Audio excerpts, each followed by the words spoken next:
Naina, we have to talk about a project that we saw and immediately we fell in love with. We have Maureen Wainaina and Timothy Njuguna, who are doing such a fantastic job. Welcome to the studio, guys. Thank you. Thank you. By the time, your jacket iko sawa sana. Naona eh? Wacha tu. Unaka I like her. I don't know if you guys even noticed that you color coordinated. Yeah, but she actually told me that you're dressing up there like the same way. Oh yeah? Oh, mulipatana hapa kama mmevaa same? Yeah. Oh, haipati plans.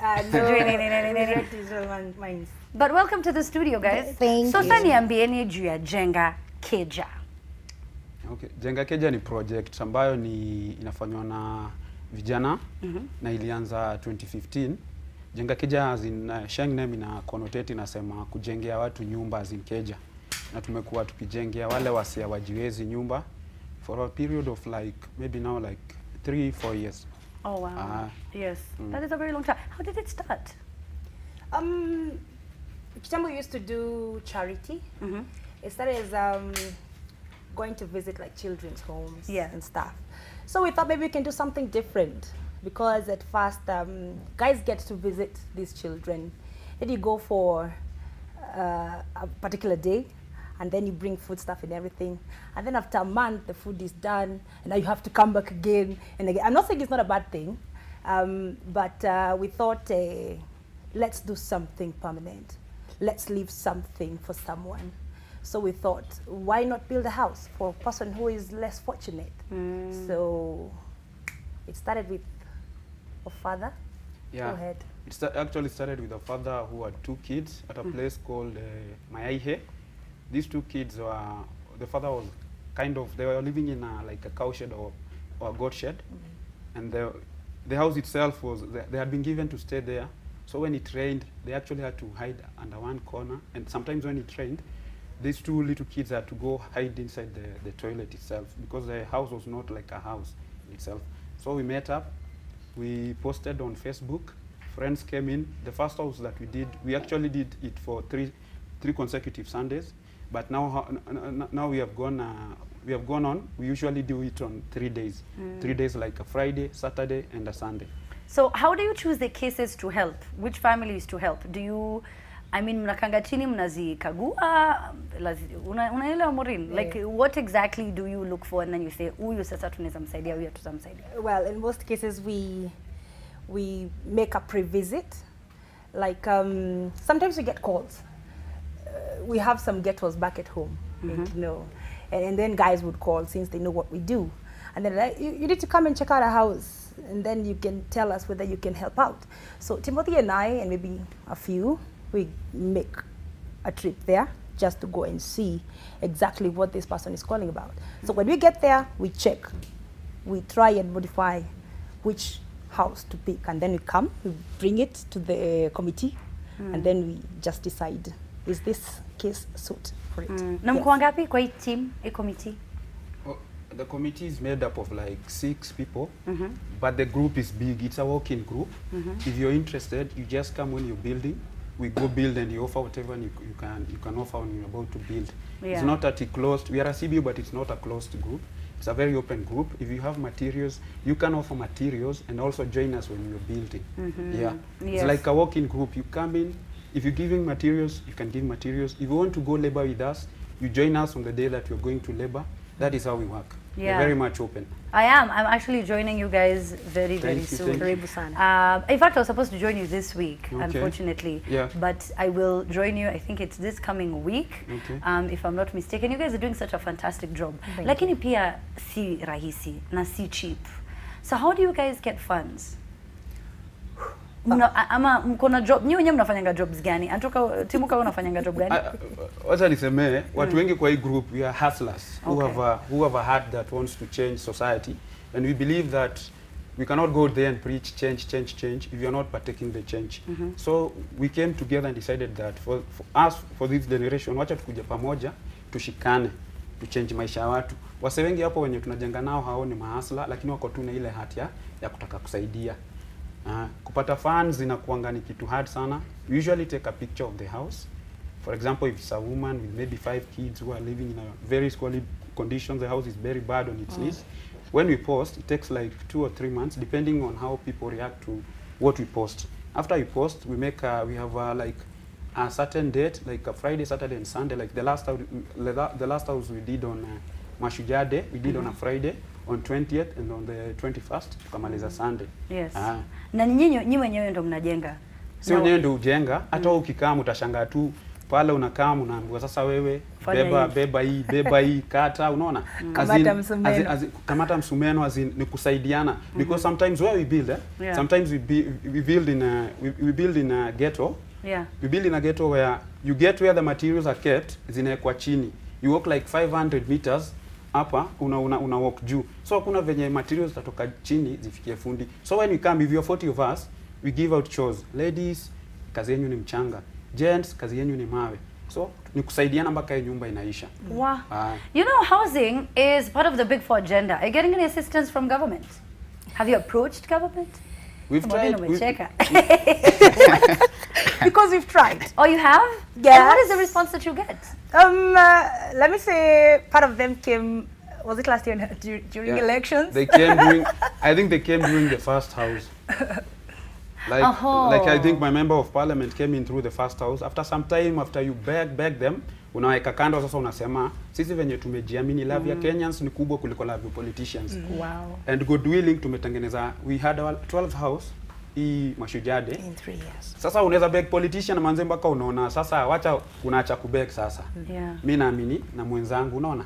So mimi na wewe tunaweza change maisha ya watu, and we already doing that on the ground. And how many lives so far? How many homes have you rebuilt? Let's say 12.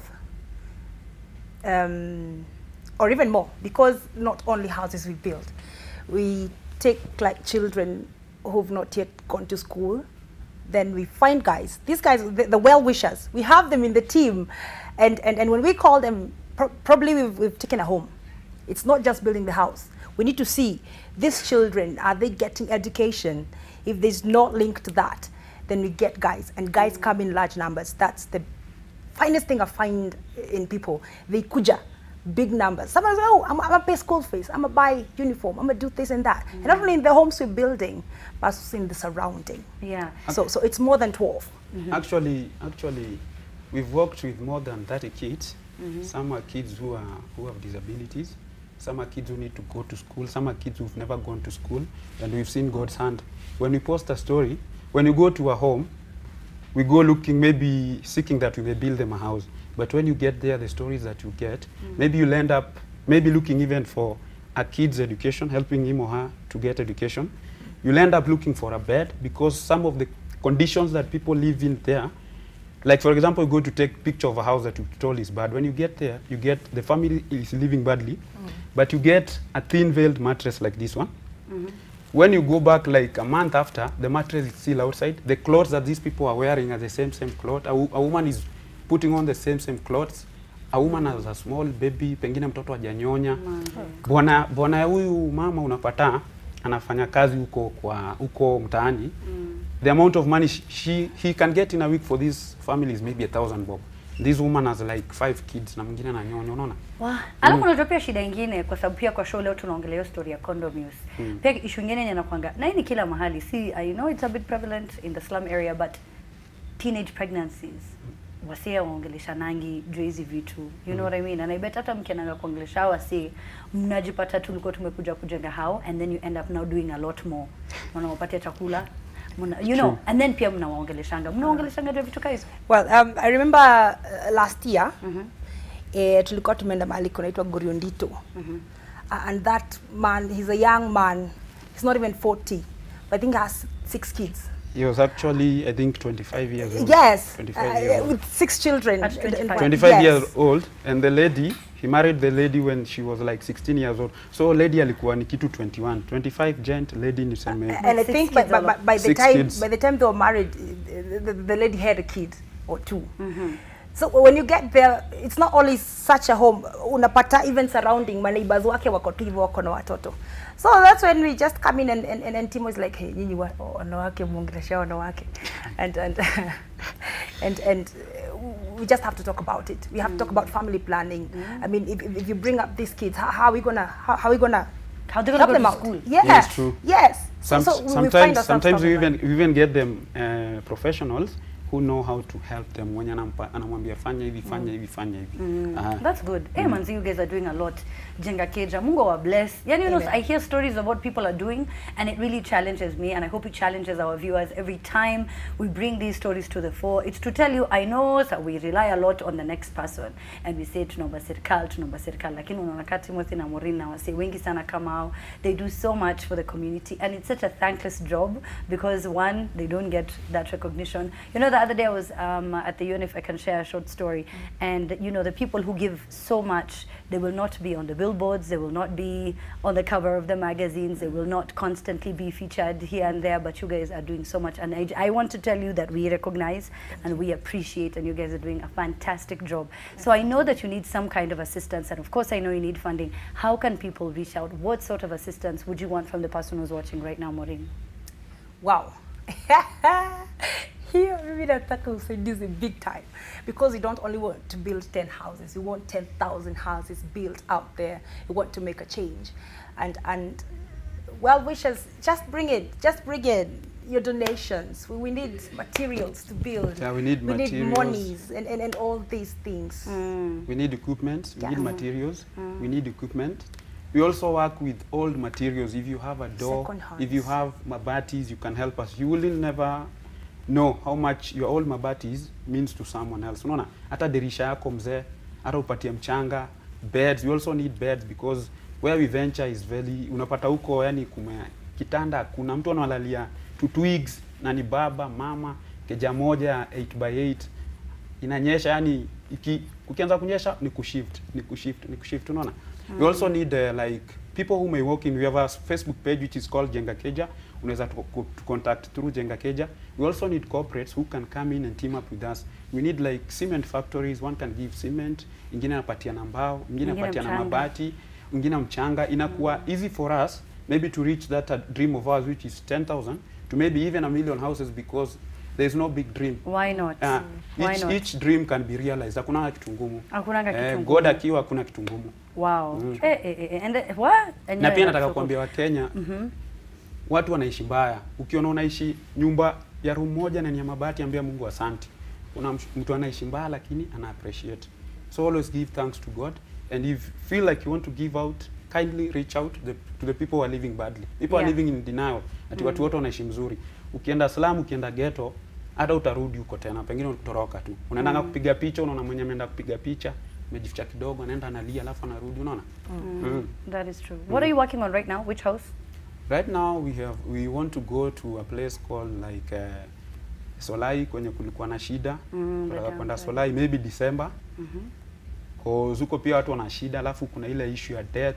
Unakuta mtu bwana ameachwa na grand daughter ama daughter, bibi amekufa, watoto pia walibebwa na maji, penye wanaishi unakuta panaka kama hapa. Yani ukivisit hapo uzisema hapo palikuwa na nyumba yote. Inakaa tu kama hapa. Nyumba yake imeenda, pesa yake imeenda, Kenya alikuwa amejieka, amejiboost nayo yote imeenda, ako zero. Tunataka tuone kama Mungu akituwezesha tunaweza fanya nyumba moja ama 2 kwa Solai. Alafu pia tulikuwa tunataka kusaidia mtu kama Konje. Konje Stina, kama ana place anaweza ishi poa, tunaweza shikana kama wa Kenya. Kama ni room moja ama 2, huyo ni hero wetu, unaona?